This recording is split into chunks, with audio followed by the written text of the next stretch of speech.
Hey, it's Clayton and Jack, and in this video we're going to talk about wanting your ex back.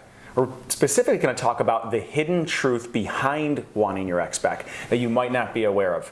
And the reason that this video is important is because when we begin to pull back and see the deeper intentions of what's actually going on here in the mix of all of these emotions that are coming up, in the midst of losing somebody that you love and then wanting them back and wondering whether or not maybe you should really get them back, whether or not the relationship was right for you, maybe knowing the relationship's right for you and feeling hopeless in this. As we get to the deeper intentions and the deeper ideas of what's actually happening here, our aim is to help give you freedom in this. It's to give you more power, more choice, and more clarity about what's actually going on so you can take the right steps moving forward and get the outcome that you want. Yeah. So I think one of the general encouragements here is to slow down into the process that you're in, right? So if you're grieving the loss of a relationship, there, as Clayton is saying, there's probably a lot that's coming up for you emotionally. Yeah. And one of the things that we have the tendency to do is to kind of skip over that and get into the decision, like, do I want to get back with them or not? And to put attention there rather than attention on, all right, yeah, like there's a lot of loss here, and what does it take for me to really slow down, be in contact with that, and fully feel it? You know, what we would call having an authentic emotional experience or relationship with your emotions. Now, why is that important? Why do you think it's important for someone who is in perhaps a lot of pain right now and maybe up against some emotional experience that they don't feel like they can handle? Why is it important to slow down and not just like skip over that and start taking action? Yeah. So a couple of things. One is, if you are able to slow down and be with it more, it gives you a huge kind of capacity for emotional resilience going forward, right? So it's almost like, wow, I had this really devastating thing happen, and rather than that making me small and afraid and fearful, I actually made contact with it and I kind of faced it up. Ooh, that's great. Right? So it kind of allows you to walk in the world knowing like, wow, things that are really difficult may happen, but you can kind of handle it. You know, not handle it by having to be tough and rejecting it, but actually handle it by feeling it fully and allowing that to kind of pass through you. Yeah. The other thing is that if you're not fully feeling things and skipping over, it's hard to make wise decisions. That's right? Great. So it might be that you're skipping over. Perhaps there's this deep longing that's happening that you're trying to skip over, and you're trying to skip over it by getting your ex back because you don't actually want to feel it. Yeah. That's not a good reason to re-engage in a relationship, that there's something that you don't want to feel. That's great. So we're trying to find better reasons to get back with your ex, right? Like, oh, it seems to me that this really isn't complete, that maybe life is calling us back together, or there's some piece of work I've done on myself and now there's a new opportunity, or they've cleaned something up in their act. Yes. Rather than, oh, I'm really lonely and sad and therefore I want my ex back. We're saying presence the loneliness and the sadness, and then you can actually make a better decision, which could be either way. Yep. And so that's beautiful. And the point I want to make on top of that is that if what you're wanting right now is to get back together with your ex, being able to go through and face this dragon that Jack's talking about, which is the dragon of being single, the dragon of starting over, the dragon of, did I mess up the biggest chance that I ever had at real true love in life? And actually facing that fear and being with it, what it actually allows for on the other side is not only wiser decisions that are more grounded, but when you do get back in contact with your ex and you have a conversation, you're not coming from a place of fear. You're not coming from a place where you're on fire emotionally and you're asking her or him to solve that problem for you, right? Oh, please put me out by taking me back. Because what ends up happening is they feel like, how can I really believe you? How can I really believe that what you're saying is true? Because it's not actually coming from a place of like love or a place of grounded integrity. It's coming from you trying to fix an existential problem that you've got within you, and I can't handle that. So we talk about no contact as being a really important step in this process to get some distance, right? To get some distance. And actually, this is the journey that you go on where, one, I think it's really respectful to your partner, right? They've called it off. Something within your dynamic has not been working. Respect the decision for space. And you're not doing this to make them miss you. Right. Right. That's the thing, is to try and get out of any playing games with them. So that actually when you are engaging, even if they're playing games, that you're kind of coming from this deeper integrity, this more wholesome intention. Yes. And when you say no contact, do you have any like time specificity around that? Because I've had people say, oh yeah, we were no contact for 7 days, and I've kind of pushed back and said that doesn't really feel like no contact. That feels like you were just waiting until day 7 and then you texted them. That's a really good point. Yeah. And so if you're going to go on no contact, you've got to be really honest with yourself. No one's actually watching here, so it comes down to you finding that authentic place within you where it's like, yeah, you know what, I took some space and I was able to get to a mental territory that I wasn't able to get to earlier, right? Yes. One of actually feeling a little bit more okay with how things are.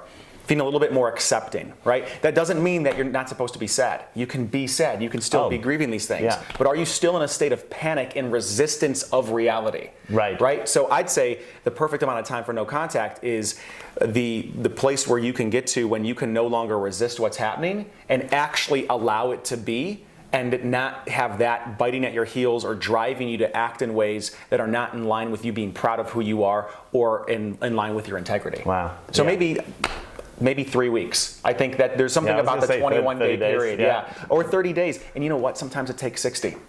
Right? Like I know that a lot of people out there say 21, 30 days. Look, it's going to take however long it takes for you to get to a place where you feel like you've got a handle on yourself again. Yes. And that kind of leads into this whole thing of like, what is the hidden truth? What are you actually wanting when you want your ex back? Yes. What are your ideas on that? What do you think when people say, oh God, I just want them back, what do they really want underneath that, you think?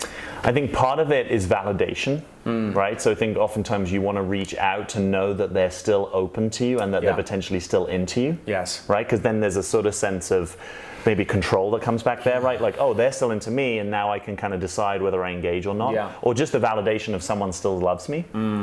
I think sometimes, it's obviously likely for a lot of us, if we're leaving a relationship, that there is a kind of hole in our life. Yeah. And we're kind of saying it's difficult, but maybe feel the hole and feel the loss rather than try and fill it either with the ex back or with, binging on movies or whatever the thing that you do. You may need to do that a little bit, right? Like we're all human. Yes. But I think you want to try and do that to the minimum that's possible, and that you're decreasing the activity that's like it's basically a displacement activity, and we'd rather you were directly in contact with what's going on.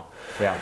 I've had this, I'm thinking back to no contact periods where I've definitely got to that as it gets to the thing, I'm like super kind of like charged to get back in touch. And I think it's good to challenge yourself there. If you've still got that like, oh my God, I can't wait to, that maybe you push it out another 3 days. Yeah. Because I think there's something there about really just staying close to yourself and not sort of being in the kind of like the dance with them, like, ooh, is it still on? Yes. And actually just being a bit more sober about it. And it's, this is deep practice. Like we're asking you to dig deep in this. This is not just everyone can do this. This is you as someone who's, looking at your personal growth, wanting to be perhaps more mature about these things, wanting to have your life be fulfilling, that you're not, what we're encouraging you to do actually allows you to complete, right? So you could get back with them or you could not, but there's a sort of freedom there rather than a lot of people, we've had it in our programs where people are like, 2 years ago, some guy left them and they're still wondering, they haven't been able to move on from that. Yes. Yeah. 2 points there. So you mentioned growth. This is your growth. This is almost like your spiritual path that you're on. And I think that is such an important thing to mark out.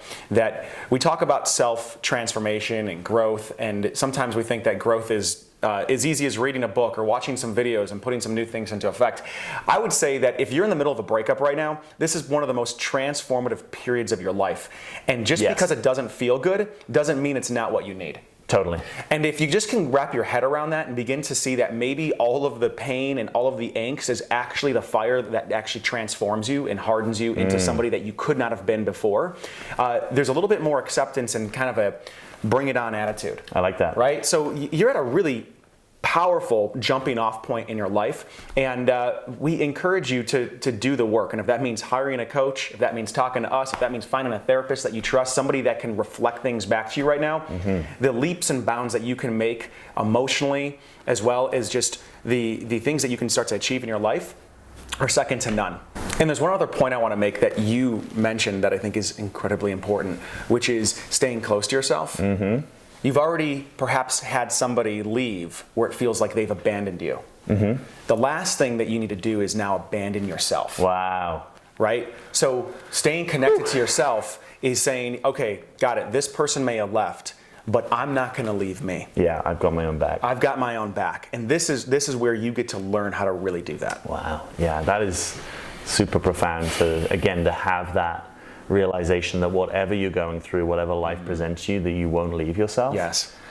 That's the kind of security and love that nearly all of us crave, but very few of us actually provide for ourselves. Yeah. And that is only then a foundation to go out and love more. Yeah.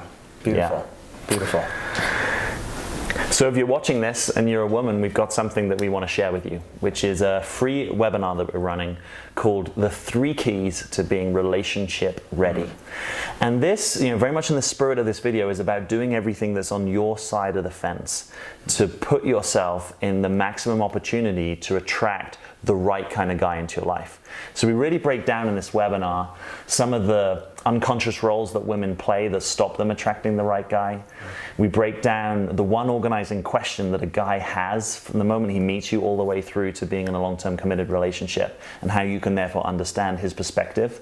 And we also talk about how to get over issues around loss and trust so that you can reclaim your vulnerability. And that's perhaps the most important thing that we teach, is the key 3 in the webinar. It's completely free. It's some of our most profound work. It took us about 12 to 18 months to pull this all together. We'd love to have you join us. You can just click on the link below this video, choose a time that works for you, and let's roll our sleeves up and do some work together. Thanks for watching. We look forward to seeing you on there.